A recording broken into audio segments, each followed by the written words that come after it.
Assalamu alaikum viewers, I am your host Hira Ashraf and welcome to my channel Psychology in Easy Way।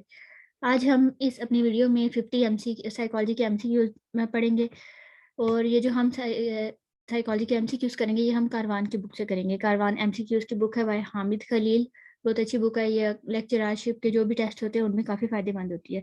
तो इसमें हम इसका first chapter से शुरू करेंगे और 50 MCQs को डिस्कस करेंगे। इसका फर्स्ट चैप्टर है introducing psychology and research methods in psychology. अगर किसी के पास कारवान की बुक ना हो, अक्सर मार्केट्स में शॉर्ट हुई होती है, तो आप साथ साथ अगर प्रिपेयर करें तो आपकी अच्छी प्रिपरेशन हो जाएगी। इसमें चैप्टर 1 हम शुरू करेंगे, introducing psychology and research methods in psychology. सबसे पहला MCQ है कि modern psychology started during the last century in. Modern psychology का आगाज कहाँ से हुआ था? जर्मनी से। जर्मनी, ब्रिटेन, रशिया या USA? जर्मनी। अब नेक्स्ट है psychology is concern with the study of. Psychology में किस चीज़ की स्टडी होती है? माइंड और बिहेवियर की होती है। इसकी जगह अगर माइंड की जगह मेंटल प्रोसेसेस और बिहेवियर हो, जब भी एक ही बात है। अक्सर आपको ये भी मेंटल प्रोसेस और बिहेवियर भी मिल सकता है इसकी जगह। Psychology is concern with the study of avert behaviour, कहते हैं ऑब्जर्वेबल बिहेवियर होता है, स्टडी किया जाता है। How groups exchange resources, mind and behaviour की स्टडी है। या हाउ एग्रीगेट बिहेवियर स्पेसिफाइड, तो ये किसकी स्टडी है? माइंड एंड बिहेवियर की। Psychology is the science of next भी बिल्कुल सेम है कि साइकोलॉजी किस चीज़ का साइंस है? ऑब्जेक्टिव इंट्रोस्पेक्शन का, inductive reasoning, behaviour and mental processes या इमोशंस। साइकोलॉजी में दो चीज़ों को मेनली स्टडी किया जाता है, जो कि है बिहेवियर और माइंड, या माइंड को मेंटल प्रोसेसेस भी कहा जा सकता है। अब फोर्थ MCQ है, which of the following statements कैरेक्टराइजेज the cognitive structural orientation in developmental psychology. मतलब इंसान की जो डेवलपमेंट है उससे रिलेटेड जो कॉग्निटिव स्ट्रक्चरल पर्सपेक्टिव क्या है? Child is a blank slate, ये नहीं है, ये जॉन लॉक का कॉन्सेप्ट है, ये नहीं आता है इसमें। सेकंड है sexual drives play an important role in early development, ये साइको एनालिसिस से रिलेटेड है। Child is a passive receptor of stimuli, ये भी नहीं आता। The child actively construct his or her own knowledge. Cognitive structural perspective क्या है कि चाइल्ड का जो भी नॉलेज इंसान जो होता है वो एक्टिवली कंस्ट्रक्ट करता है, मतलब जो भी वो एक्सपीरियंसेस होते हैं उसके, उससे इंसान नॉलेज गेन करता है। The child actively constructs his or her own knowledge. अब फिफ्थ MCQ है, the study of psychology is most concerned with which field of scientific inquiry। कि इंसान की साइकोलॉजी की जो नॉलेज है किस चीज़ से कंसर्न है? फिलोसफी से, behaviour and mental processes, science of developmental processes या इमोशनल या mental process. Behaviour and mental processes ये मोस्ट इंपॉर्टेंट MCQ है, जो कि इसमें भी बार बार रिपीट हो रहा है कि साइंस किस चीज़ की स्टडी है? Behaviour and mental processes. अब अगला आता है डुअल कोड हाइपोथेसिस। पहले आपको बता देती हूँ डुअल कोड हाइपोथेसिस क्या होता है। डुअल कोड में क्या हाइपोथेसिस में यह है कि जो हमारी इंफॉर्मेशन हमारी मेमोरी में सेव होती है वो दो कोड्स में होती है, या तो वर्बल कोड में होती है, वर्ड्स की फॉर्म में हमारी मेमोरी में सेव होती है, या इमेजेस की फॉर्म में। वर्बल और विजुअल दो कोड्स में होती है। कुछ इन्फॉर्मेशन दो कोड्स में होती है, कुछ एक कोड में होती है। फॉर एग्जाम्पल जैसे कंक्रीट इन्फॉर्मेशन वो होती है जो कि फिजिकल फॉर्म में होती है। जैसे हॉर्स है, जब हम हॉर्स कहेंगे वर्ड भी हमारे दिमाग में आएगा और साथ साथ उसका एक इमेज भी आ जाएगा। चेयर, टेबल, ये सारी कंक्रीट इन्फॉर्मेशन है जो जिनकी कोई फिजिकल फॉर्म होती है। और दूसरी होती है एब्स्ट्रैक्ट इन्फॉर्मेशन। एब्स्ट्रैक्ट इन्फॉर्मेशन वो है जिसकी कोई फिजिकल फॉर्म नहीं होती, जैसी ऑनेस्टी, ट्रूथ, हैप्पीनेस, इनकी कोई फिजिकल फॉर्म नहीं होती, ये सिर्फ वर्बल फॉर्म में स्टोर होती है। तो डुअल कोड हाइपोथेसिस के अकॉर्डिंग क्या होता है कि जो कंक्रीट इन्फॉर्मेशन है जो कि डबल कोड में विजुअल और वर्बल दोनों कोड्स में सेव होती है, वो as compare to abstract information ज़्यादा हम आसानी से हम उसको याद भी कर सकते हैं और रिकॉल भी आसानी से कर सकते हैं। तो यह है डुअल कोड हाइपोथेसिस की जो इन्फॉर्मेशन दो कोड्स में सेव होगी वो हमें याद भी ज़्यादा रहेगी और रिकॉल करने में भी आसानी होगी as compare to abstract information जो कि सिर्फ एक कोड में जो है वर्बल कोड में सेव होती है। Dual code hypothesis suggests that abstract information is encoded visually and verbally। Abstract information जो होती है जो कि फिजिकल जिसकी इमेज नहीं होती, तो ये पहला तो बिल्कुल गलत हो गया क्योंकि एब्स्ट्रैक्ट इन्फॉर्मेशन की कोई विजुअल फॉर्म नहीं होती। Words which are low in imagery tend to be recalled better than words which are high in imagery, ये भी गलत है। थर्ड इसका है कॉन्क्रीट इन्फॉर्मेशन जो होती है tend to be recalled better than abstract information. और फोर्थ है feature list for a category contain both required and typical feature of instances in that category. मैंने आपको जो डेफिनेशन बताई है उसी से पता चलता है कि concrete information tend to be recalled better than abstract information के कंक्रीट इन्फॉर्मेशन जो होती है वो ज़्यादा आसानी से याद भी होती है और रिकॉल भी की जा सकती है।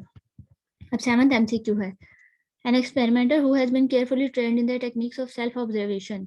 एक एक्सपेरिमेंटर है जो सेल्फ ऑब्जर्वेशन की टेक्निक्स में ट्रेन है। Uses himself as a subject, वो अपने आप को सब्जेक्ट के तौर पे इंट्रोस्पेक्शन करता है, मतलब अपने आप को स्टडी करता है। He attempts to analyze his own immediate experiences into its elements. वो अपने experiences की elements find out करता है कि उसके experiences कैसे थे, अपने आप को study करता है। तो इस किस्म की study जो है, this study would most likely occur in the laboratory of, किसकी laboratory में होगी? एडवर्ड टीचनर। एडवर्ड टीचनर और वुंड जो हैं, ये दोनों इंट्रोस्पेक्शन से रिलेटेड हैं। ये जो इंट्रोस्पेक्शन का कॉन्सेप्ट है, ये वुंड और एडवर्ड टीचनर ने दिया हुआ है। बाकी सारे गलत हैं। जॉन वाटसन बिहेवियरिस्ट हैं, एक मैक्स वर्दिमर गेस्टाल्ट साइकोलॉजिस्ट हैं, हरमन वॉन हेल्महोल्ट्ज ये भी किसी और स्कूल के मानने वाले हैं। तो इंट्रोस्पेक्शन का ये जो है एक्सपेरिमेंट किससे रिलेटेड है? टीचनर से। अब 8th कौन है? First experimental lab of psychology. Psychology का पहला लैब कहाँ इस्टेब्लिश हुआ था? जर्मनी में। और मॉडर्न साइकोलॉजी का आगाज भी जर्मनी से हुआ था। अब आगे है, if the differential threshold for standard stimulus 20 gram is 2 gram. Differential threshold कहते हैं कि किसी भी चीज़ में आपने डिफरेंशिएट करना हो तो उसके लिए खास अमाउंट की ज़रूरत पड़ती है। तो अगर 20 ग्राम में आपको डिफरेंस देखना है तो वो 2 ग्राम है। अगर 20 ग्राम का 2 ग्राम है, then according to Weber law के according differential threshold for standard stimulus 50 gram का कितना होगा? 5 ग्राम। ऑलमोस्ट इसका जो होता है ना 10वां हिस्सा, जैसे 20 ग्राम का 2 बन रहा है तो 50 का क्या बनेगा? 5 ग्राम बनेगा। In an experiment control group should be treated in the same way as experimental group. एक किसी भी एक्सपेरिमेंट में कंट्रोल ग्रुप और एक्सपेरिमेंटल ग्रुप को एक ही तरह से ट्रीट किया जाता है। क्या चीज़ फर्क होती है? Independent variable. एक्सेप्ट फॉर क्या चीज़, किसके बजाय? Completing pre test measure, completing post test measure, receiving different level of independent variable या receiving different level of confounding variable. किस चीज़ में डिफरेंशिएट करते हैं? इंडिपेंडेंट वेरिएबल में।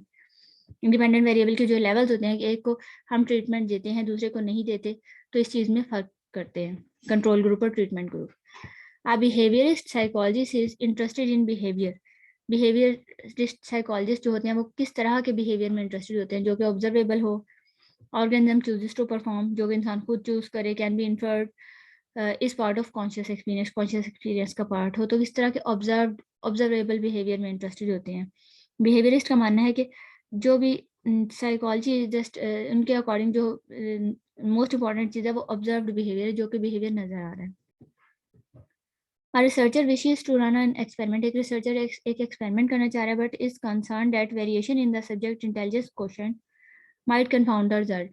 तो उसको लगता है कि IQ की वजह से फर्क पड़ेगा। IQ एक कंफाउंडिंग वेरिएबल है। All of the following possible solution to this problem except for, मतलब सारी इनमें से सॉल्यूशंस हो सकती हैं, बजाय कोई एक ऐसी है जो सॉल्यूशन नहीं हो सकती।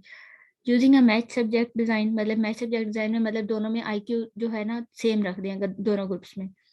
Holding IQ level relatively constant, ये भी तरीका इस्तेमाल हो सकता है। रैंडमली असाइन करें तो भी हम इसको कंट्रोल कर सकते हैं। लेकिन running a double blind experiment का इसमें कोई फ़ायदा नहीं है, क्योंकि अगर हम डबल ब्लाइंड एक्सपेरिमेंट यूज़ करेंगे कि मतलब डबल ब्लाइंड एक्सपेरिमेंट में क्या होता है, एक्सपेरिमेंट और सब्जेक्ट को दोनों को ये नहीं पता होता कि सब्जेक्ट्स को किस चीज़ में रखा है।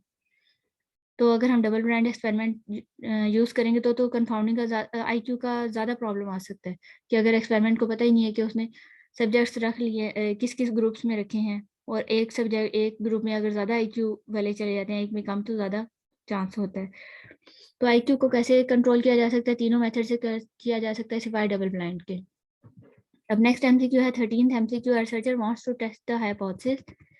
एक रिसर्चर है वो हाइपोथेसिस टेस्ट करना चाहता है दैट नंबर ऑफ बायस्टैंडर कहते हैं जो पास खड़े हुए लोग होते हैं, affect the probability of helping behaviour. मतलब हेल्पिंग बिहेवियर होता है बायस्टैंडर्स की वजह से, मतलब अगर आपके पास लोग खड़े हों तो आपका हेल्पिंग बिहेवियर ज़्यादा हो जाता है। शी सेट्स अप 3 कंडीशन, वो 3 कंडीशन बना लेता है जो रिसर्चर है। वन विद नो बायस्टैंडर, एक ऐसी सिचुएशन है जिसमें कोई बायस्टैंडर नहीं है, तो वो देखता है कि वो कोई इंसान किसी दूसरे की हेल्प करता है कि नहीं। वन विद 2 बायस्टैंडर, सेकंड सिचुएशन है जिसमें 2 बायस्टैंडर है, मतलब एक तो वो बंदा जिसने हेल्प करनी है, उसके अलावा बायस्टैंडर्स। और वन विद 4 बायस्टैंडर, और एक है जिसमें 4 bystander. Which of the following is true, अब इनमें से कौन सी सही है? One independent variable having 3 levels, one independent level है, बायस्टैंडर्ड इफेक्ट हमें चेक करना है, और हैविंग 3 लेवल कौन से है इसमें? वन बायस्टैंडर, नो बायस्टैंडर, 2 बायस्टैंडर और 4 बायस्टैंडर। तो पहला वाला सही है। इंडिपेंडेंट वेरिएबल है जिसके 3 लेवल्स हैं। बाकी सेकंड, अब हम there is 3 independent variable, 3 independent variable नहीं, इंडिपेंडेंट वेरिएबल एक है by standard effect. 1 independent variable and 3 dependent variable, ये भी गलत है। There is 1 independent variable having 4 levels, ये भी गलत है। Ernest Weber introduce the notion of, and Ernest Weber ने कौन सा कॉन्सेप्ट इंट्रोड्यूस करवाया था? फिजियोलॉजिकल जीरो, ये भी गलत है। रिस्पॉन्स बायस भी नहीं करवाया, मोशन पैरालैक्स भी नहीं, just noticeable difference.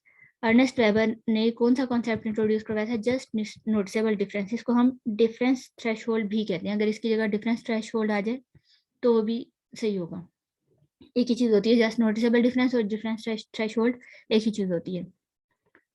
Give me a group of infants and if I could control the world in which they are raised. ये एक बहुत मशहूर पर्सनैलिटी ने कहा था, एक बिहेवियरिस्ट ने ये बात कही थी कि मुझे अगर आप कोई भी बच्चा दे दें और अगर मैं उसके एनवायरनमेंट को कंट्रोल, जिसमें वो पल रहा है उसको कंट्रोल कर लूँ, I can predict which will become doctors and which will become sculptures.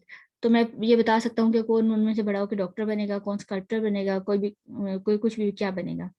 ये एक बहुत मशहूर कोल है एक बिहेवियरिस्ट का। This statement is more likely based on utilisation of method of classical conditioning पे बेस करता है, गलत। फ्रॉयडियन एक्सप्लेनेशन है, ये भी गलत। Early behaviourist conception of human nature of human development, ये एक बिहेवियरिस्ट जो कि हैं जेबी वॉटसन, उनका एक कॉल है कि इंसान की डेवलपमेंट से रिलेटेड कि अगर इंसान के एनवायरनमेंट को कंट्रोल किया जा सके तो फिर इंसान ये प्रिडिक्ट कर सकता है कि वो कोई भी इन्फेंट है वो बड़ा होकर क्या बनेगा।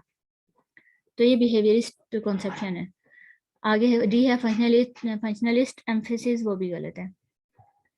Next two questions are refer to the following paragraph. अब इस पैराग्राफ को पहले देख लेते हैं। The relationship between fatigue and clerical error is under investigation. हमने किस चीज़ का रिलेशनशिप करना है? इंडिपेंडेंट वेरिएबल है फटीग और क्लरिकल एरर्स जो है, फटीग की वजह से कितनी क्लरिकल एरर होती है, क्लरिकल एरर है dependent variable. A group of 15 clerical volunteers to proofread a list of 500 words for spelling error. एक ग्रुप है क्लर्क्स का जिसको हम 500 वर्ड की लिस्ट देते हैं for spelling error. The first list is presented to the clerk at 10 AM। एक list हम उनको सुबह सुबह देते हैं, सुबह जब वो बिल्कुल फ्रेश होते हैं। द सेम ग्रुप, उसी ग्रुप को हम is then asked to proof a comparable but not identical list at 6 PM। उसी ग्रुप को, सेम ग्रुप को हम दूसरा देते हैं 6 PM पे। After the clerk has been working all day, मतलब जब वो थके हुए हैं सारा दिन काम करके। This type of design is known as, मतलब ये मैच पेयर डिजाइन है, नेस्टेड डिजाइन, इंडिपेंडेंट डिजाइन या विद इन सब्जेक्ट डिजाइन। अगर हम एक ही ग्रुप को सारी सिचुएशन से गुजारते हैं, जैसे हमने एक ही ग्रुप को सुबह भी एक लिस्ट दी थी और 6 बजे भी एक लिस्ट दी थी, तो ये विद इन सब्जेक्ट डिजाइन है। अगर अलग अलग ग्रुप रखें तो वो मैच पेयर होता है, बिटवीन सब्जेक्ट डिजाइन हो जाता है। लेकिन यहाँ पर एक ही ग्रुप है, सेम ग्रुप है, तो विद इन सब्जेक्ट डिजाइन आ जाता है। The independent variable of interest, independent variable क्या था इसमें? फटीक थी, और ऑफ वर्किंग डे भी कह सकते हैं कि फटीक जितने जो और ऑफ वर्किंग डे है उसके हिसाब से फटीक होगी, तो इसमें और of working day independent variable बनता है। टाइप ऑफ वर्ड लिस्ट, ये इसका नहीं फर्क पड़ता। नंबर ऑफ एरर पर लिस्ट, ये डिपेंडेंट वेरिएबल है। नंबर ऑफ वर्ड पर लिस्ट, इसका भी फर्क नहीं पड़ता। विच of the following is the defining characteristics of random sampling. Random sampling को क्या चीज डिफाइन करती है? Sample is stratified sample, sample stratified sample होता है। Sample is a miniature version of population, population का छोटा वर्जन होता है। Each member of population has an equal chance of being selected for the sample. Random sampling में क्या होता है कि जिसका कैरेक्टरिस्टिक्स होता है कि जो सैंपल होता है वो रिप्रेजेंट, वो उसमें इक्वल चांस होता है हर उस सेलेक्ट होने का, हर इंडिविजुअल के सिलेक्ट होने का। Give me a child till that child is 5 years old and I will make of him anything you want, doctor, lawyer, thief. ये वही जैसे अभी जेबी वॉटसन का कॉल ऊपर आया था कि अगर आप मुझे कोई भी बच्चा दे दें और उसके एनवायरनमेंट को मैं कंट्रोल कर लूँ तो वो डॉक्टर, इंजीनियर, जो भी उसको बनाना चाहें तो वो बनाया जा सकता है। ये किसका कॉल है? ये बिहेवियरिस्ट वॉटसन का कॉल है। For best research control of genetic factor, अगर हमने जेनेटिक फैक्टर्स को कंट्रोल करना है तो कौन सा ग्रुप सबसे बेस्ट रहेगा? आइडेंटिकल ट्विंस का। सिबलिंग्स, बहन भाई भी नहीं, उनमें वेरिएशन आ जाती है। फैक्टर एनालिसिस भी नहीं, लॉन्गिट्यूडिनल अप्रोच भी नहीं, आइडेंटिकल ट्विंस का। अब आगे नेक्स्ट आ जाता है that its finding can not be checked by other researchers. कौन सा ऐसा तरीका है जिसकी फाइंडिंग दूसरे रिसर्चर चेक नहीं कर सकते? वो है introspection. is a criticism frequently leveled at proponents of introspection पे ये क्रिटिसिज्म है कि इसकी जो फाइंडिंग होती है इंट्रोस्पेक्शन का होता है कि खुद से अपने आप को स्टडी करना, स्टडी वन सेल्फ। तो इसकी फाइंडिंग्स को कोई दूसरा रिसर्चर चेक नहीं कर सकता, और इस पर ये क्रिटिसिज्म भी है। ये जो स्कूल ऑफ थॉट है, स्कूल ऑफ साइकोलॉजी स्ट्रक्चरलिज्म, उसमें ये इंट्रोस्पेक्शन का कॉन्सेप्ट है और इस पर ये क्रिटिसिज्म है कि इसकी फाइंडिंग्स को चेक नहीं किया जा सकता। An experimenter investigates test anxiety in military academy cadets by utilizing galvanic skin response measurement. एक एक्सपेरिमेंट है, वो टेस्ट एंजाइटी को मेजर करता है कैडेट्स में गैल्वेनिक स्किन रिस्पॉन्स मेजरमेंट को यूज करके। तो जीएसआर क्या हुई, डिपेंडेंट वेरिएबल भी है, इसे एंजाइटी मेजर हो रही है। और operational definition of anxiety, anxiety को जो चीज़ एक्सप्लेन कर रही है ना कि गैल्वेनिक रिस्पॉन्स जो है वो एंजाइटी को एक्सप्लेन कर रहा है यहाँ पर, तो ऑपरेशनल डेफिनेशन ऑफ एंजाइटी भी है। इंडिपेंडेंट वेरिएबल नहीं है, इंटरवीनिंग वेरिएबल भी नहीं है, ओनली ऑपरेशनल डेफिनेशन भी नहीं कह सकते, डिपेंडेंट वेरिएबल भी है, क्योंकि टेस्ट एंजाइटी को मेजर करिए ये चीज़, और हमने टेस्ट एंजाइटी पर ही इफेक्ट चेक करना है। तो ये डिपेंडेंट वेरिएबल है कि कैडेट्स को मुख्तलिफ जो उनकी सिचुएशन है उसकी वजह से जो एंजाइटी फील हो रही है, और उसको मेजर कैसे करें, गैल्वेनिक स्किन रिस्पॉन्स है, तो ये डिपेंडेंट वेरिएबल भी और ऑपरेशनल डेफिनेशन भी है। Reviewing existing records to confirm a hypothesis about the behavior of a terrorist. किसी टेररिस्ट के बारे में हमें चेक करने हैं, अगर हाइपोथेसिस है उसकी, वो चेक करनी है कि उसने कोई जुर्म किया है कि नहीं, और हम उसके रिकॉर्ड्स चेक करते हैं, तो इसको कहते हैं आर्काइवल रिसर्च। ये स्टडी मेथड जो होता है उसमें हम किसी इंडिविजुअल को स्टडी तो करते हैं, लेकिन बहुत मुख्तलिफ तरीक़ों से स्टडी करते हैं, उसकी सारी इन्फॉर्मेशन लेते हैं। सर्वे रिसर्च मुख्तलिफ तरीके से होता है, क्वेश्चनियर फॉर्म में, और इसमें एक टाइम पे हम ज़्यादा भी कर सकते हैं, ज़्यादा लोगों का भी सर्वे कर सकते हैं। फील्ड रिसर्च होती है नेचुरली ऑब्जर्व करना, आर्काइवल रिसर्च होती है रिकॉर्ड्स चेक करना, तो यहाँ पर रिकॉर्ड्स चेकिंग की बात आ रही है, आर्काइवल रिसर्च है। Function of a theory, theory का फंक्शन क्या होता है कि explain and relate observe facts, facts कोई भी फैक्ट्स वगैरह होते हैं उनको ऑब्जर्व करना और उनको एक्सप्लेन करना कि कोई भी काम हो रहा है तो क्यों हो रहा है। The life history method, life history method किसी की लाइफ स्टडी करना पूरी, तो ये लॉन्गिट्यूडनल मेथड है, लेबोरेटरी मेथड नहीं है, लेबोरेटरी में हम स्टडी नहीं कर सकते, लैटिट्यूडिनल मेथड भी नहीं है, फील्ड स्टडी में भी नहीं, हम किसी की लाइफ को नेचुरल हम पूरा स्टडी नहीं कर सकते, ये लॉन्गिट्यूडनल मेथड है। A researcher sits beside a playground carefully observing a small group of children. अगर एक रिसर्चर है वो एक प्लेग्राउंड में बैठ जाता है और खुद से ऑब्जर्व करता है बच्चों को, तो ये क्या है, फील्ड स्टडी। फील्ड स्टडी में क्या होता है कि इंसान उस सिचुएशन में बिहेवियर को स्टडी करता है। केस स्टडी नहीं है, लाइफ हिस्ट्री भी नहीं है, सर्वे भी नहीं है, ये फील्ड स्टडी है। विलियम मैकडॉगल ने क्या किया था, criticise the stimulus response mode of thought. इन्होंने ये काम किया था कि stimulus response mode of thought को रिजेक्ट किया था इन्होंने। Criticized the notion of purposive behavior, वो इनसे related नहीं है। Aligned himself with the argument of Thorndike, initiated the work that eventually led to Pavlov theories. इन्होंने stimulus response mode को reject किया था। In a test situation, एक test situation में the examiner wants there to be only one independent variable. अगर वो ये चाहते हैं कि कोई confounding variable का effect ना हो, सिर्फ independent variable का ही effect हो, the individual being tested. तो क्या यूज कर सकता है वो, स्टैंडर्डाइज्ड टेस्ट। स्टैंडर्डाइज्ड टेस्ट वो होता है जिसमें कंसिस्टेंट होते हैं, मतलब उसकी स्कोरिंग, उसकी मेजरमेंट, उसका तरीका जो हर इंडिविजुअल के साथ होता है वो कंसिस्टेंट होता है, बिल्कुल सेम होता है।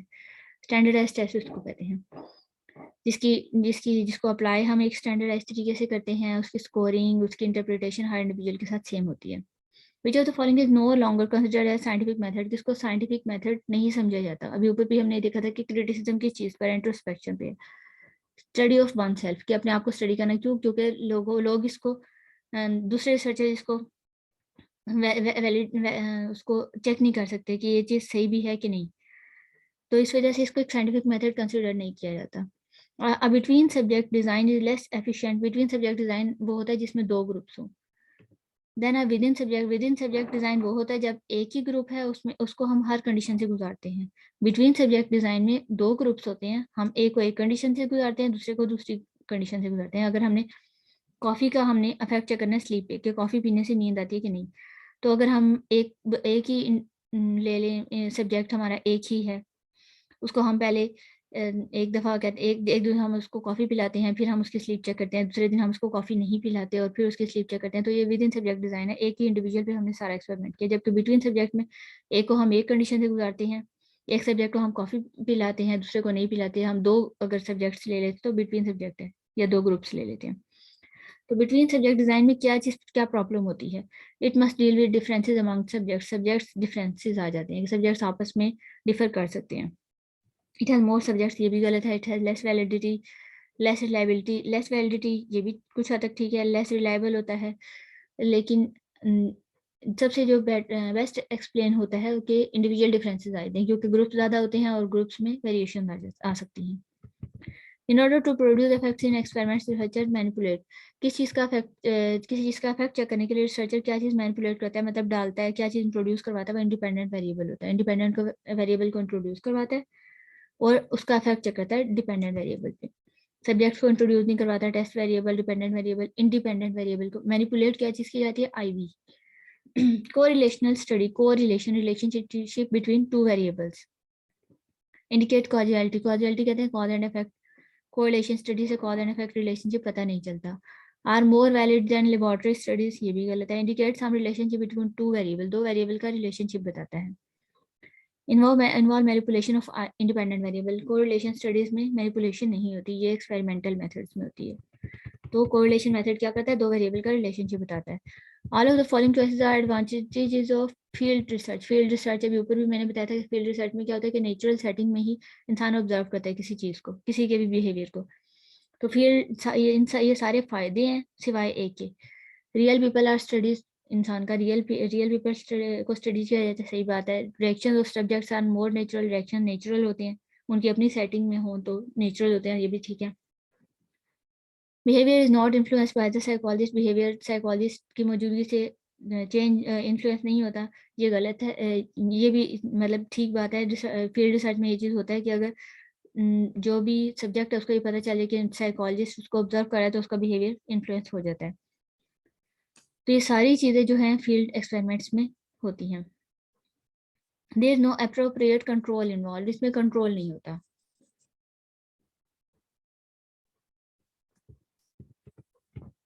जो भी जो है फील्ड एक्सपेरिमेंट, इसमें कंट्रोल कम होता है। हम आगे चलते हैं। Purpose of Q technique, Q technique एक टेक्निक होती है जिसमें इंसान से मुख्तलिफ क्वेश्चनिंग वगैरह की जाती है और इंसान के अपने बारे में जानने के लिए की जाती है। To measure accurate norms population, item analysis, to measure correlation, to measure a person opinion of himself, इंसान के अपने बारे में क्या ओपिनियन है ये जानने के लिए की जाती है। In experiment studying the effects of different drugs on reaction time, हमने ड्रग्स का इफेक्ट चेक करना है रिएक्शन टाइम पे। Each subject is presented with all of the condition in the subject, हर सब्जेक्ट को सारी कंडीशन से गुजारा जा रहा है। तो विद इन सब्जेक्ट डिजाइन है, विद इन सब्जेक्ट डिजाइन वो होता है जिसमें जो सब्जेक्ट होता है उसको सारी कंडीशन से गुजारा जाता है। और बिटवीन सब्जेक्ट डिजाइन वो होता है जिसमें अलग ग्रुप्स को, मुख्तलिफ सब्जेक्ट्स को, किसी एक को एक कंडीशन से गुजारेंगे, किसी दूसरे को दूसरी कंडीशन से गुजारेंगे। तो ये इसमें सारी कंडीशन से गुजारा जा रहा है, विद इन सब्जेक्ट डिजाइन है।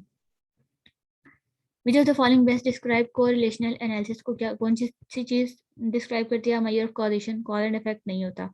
Measure of causation between X Y, ये भी गलत है। Measure of linear association between two characteristics, दो कैरेक्टरिस्टिक्स के बारे में एसोसिएशन जो है, रिलेशनशिप है, ये आ जाता है कोरिलेशनल एनालिसिस में। A measure of association between two variables, दो कैरेक्टरिस्टिक्स का जो लीनियर एसोसिएशन होता है, रिलेशनशिप होता है, वो कोरिलेशनल एनालिसिस में फाइंड आउट किया जाता है। अब्राहम मैज्लो, मैज्लो जो है, मैज्लो की एक थ्योरी भी है, अब्राहम मैज्लो की थ्योरी ऑफ हायरार्की जो है। तो ये कौन है, is the chief proponent of the school of human behaviour, humanist, humanist से रिलेशनशिप है इनका। William James, James Cattell, John Dewey, E.L. Thorndike, all belong to which school of thought, किस स्कूल ऑफ थॉट से belong करते हैं। अब ये William James अगर हम देख लें ये फंक्शनलिस्ट हैं एक, E.L. थॉर्नडाइक अगर हम देख लें ये बिहेवियरिस्ट हैं, जॉन डेवी का और कॉन्सेप्ट हैं, जो जेम्स कैटल के और कॉन्सेप्ट हैं। तो ये सब मुख्तलिफ स्कूल्स, ये सब जैसे थॉर्नडाइक बिहेवियरिस्ट हैं, विलियम जेम्स फंक्शनलिस्ट हैं, तो किसी ये सब किसी एक स्कूल से बिलोंग नहीं करते, तो यहाँ पर नॉन ऑफ अबव आ जाएगा। In psychology, the concept of motivation was first described in terms of intrinsic behavior. सबसे पहले जो मोटिवेशन को इंट्रिंसिक बिहेवियर के जरिए मेजर किया गया था, और ये थ्योरी किसकी थी, डार्विन की थी। इंट्रिंसिक बिहेवियर की थ्योरी जो थी। Double blind technique, double blind technique वो होती है जिसमें एक्सपेरिमेंटर और सब्जेक्ट दोनों को ये नहीं पता होता कि जो भी ट्रीटमेंट दी गई है वो किसको दी गई है। refers to a method of experimentation का एक तरीका है where neither the experimental nor the control group nor the purpose of study, often used in perceptual research, whether neither the subject nor the experiment, subject और experimenter को नहीं पता होता, nor whether the subject is in the experimental or control group, के subject कौन से group में रखा गया ये उसको खुद नहीं पता होता, subject को भी और experimenter को भी। इसको कहते हैं डबल ब्लाइंड टेक्निक, क्योंकि दोनों को पता नहीं होता, सब्जेक्ट और experimenter. Identifying the pair which represents an incorrect association. Incorrect association में क्या है, जैसे वर्दिमर ट्रेट अप्रोच टू पर्सनैलिटी दी थी एलपोर्ट ने, गॉर्डन एलपोर्ट ने दी थी, तो पहला ही गलत है। बाकी कैटेल ने फैक्टर एनालिसिस पे काम किया था, जॉनसन ने प्रॉब्लम सॉल्विंग, ऑसगुड का स्केल है, ऑसगुड स्केल भी कहते हैं और सिमेंटिक डिफरेंशियल स्केल भी कहते हैं। तो वर्दिमर ने ट्रेट अप्रोच थ्योरी नहीं दी थी, ये एलपोर्ट ने दी थी। Identify the pair which represents the incorrect association. Incorrect association कौन सी है, स्कैटर इमोशन डेवलपमेंट से रिलेटेड है, ठीक है। पियाजे कॉग्निटिव डेवलपमेंट से रिलेटेड है। हेनरी मुरे ये टीएटी थीमेटिक परसेप्शन टेस्ट से रिलेटेड है। Seligman social exchange theory, social exchange theory जो दी थी वो जॉर्ज होमन्स ने दी थी, तो ये कनेक्शन गलत है, सेलिगमैन ने नहीं दी थी, जॉर्ज होमन्स ने सोशल एक्सचेंज थ्योरी दी थी। अब आगे आ जाता है structuralism, the first theoretical school in psychology. Psychology का फर्स्ट जो स्कूल है structuralism, evolve primary from the work of, किसके काम से शुरू हुआ था, वुंड के काम, इस पे वुंड ने किया था। बाकी सब हैं, कोहलर है, ये गेस्टाल्ट स्कूल से रिलेटेड है, वॉटसन बिहेवियरिज्म से, टॉलमैन ये भी किसी और स्कूल से रिलेटेड है। तो स्ट्रक्चरलिज्म में सबसे पहले काम शुरू किया था वुंड ने, William wound. Research design, research design which contain feature of both between subject and within subject design is mixed factorial design. Mixed factorial design वो होता है जिसमें within subject factors भी आ जाते हैं और between subject factors भी आ जाते हैं। इसमें सादा फैक्टोरियल डिजाइन नहीं आएगा। फैक्टोरियल डिजाइन, अगर सिंपल फैक्टोरियल डिजाइन हो उसमें ऐसा हो सकता है कि सिर्फ बिटवीन सब्जेक्ट फैक्टर्स आ गए, इंडिपेंडेंट वेरिएबल तो ज्यादा होते हैं लेकिन सिर्फ बिटवीन सब्जेक्ट फैक्टर्स आ सकते हैं, और ऐसा भी हो सकता है सिर्फ विद इन सब्जेक्ट डिजाइन आ सकते हैं। जबकि मिक्स फैक्टोरियल डिजाइन वो होता है जिसमें at least one between subject factor भी होगा, at least one with in subject factor भी होगा। Any procedural variable which can cause a subset of the population to be non-representative of the problem, जिसकी वजह से कोई भी सैंपल जो है नॉन रिप्रेजेंटेटिव हो जाए, वो क्या होगा, सैंपल का बायसनेस, सैंपल बायसनेस है, मतलब जिसकी वजह से वो पॉपुलेशन को रिप्रेजेंटेटिव नहीं है। सैंपल एरर भी नहीं आता इसमें, पॉपुलेशन एरर भी नहीं आता और पॉपुलेशन बायस भी नहीं आता। अब नेक्स्ट है इन एक्सपेरिमेंट में subject response is best known as a, subject का जो रिस्पॉन्स होता है वो अक्सर क्या होता है, डिपेंडेंट वेरिएबल होता है। सब्जेक्ट के रिस्पॉन्स को हम डिपेंडेंट वेरिएबल कंसिडर करते हैं, उसको हम चेक करते हैं मुख्तलिफ चीज़ों के जरिए, इंडिपेंडेंट वेरिएबल के जरिए सब्जेक्ट के रिस्पॉन्स को हम चेक करते हैं, तो ये डिपेंडेंट वेरिएबल होता है। में इंडिपेंडेंट वेरिएबल भी नहीं आएगा, डिपेंडेंट रिस्पॉन्स भी नहीं, एक्सपेरिमेंटल वेरिएबल भी नहीं आएगा। इथियोलॉजिस्ट इंसिस्ट, इथियोलॉजिस्ट वो क्या करते हैं, उनके अकॉर्डिंग क्या होता है कि the natural animals be studied under laboratory condition, animal को लेबोरेटरी कंडीशन में स्टडी, गलत बात है ये। Natural environment must be included in an analysis of human behaviour. According to ethologist ये है कि इंसान का जो एनिमल बिहेवियर को जब स्टडी करना होता है तो उनका नेचुरल एनवायरनमेंट में करना चाहिए, क्योंकि अगर हम उसको लेबोरेटरी सेटिंग में करेंगे उनका बिहेवियर चेंज हो जाएगा।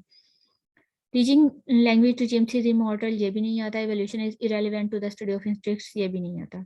इन ethology fixed action pattern refer to, fix action pattern जो होते हैं खासतौर पे ये होते हैं जैसे डकलिंग्स में होते हैं, जो खास एक्शन पैटर्न होते हैं कुछ खास स्पीशीज करती हैं, जैसे जो होती हैं बत्तख, डकलिंग्स होते हैं वो डक के पीछे पीछे जाते हैं, ये भी फिक्स्ड एक्शन पैटर्न है।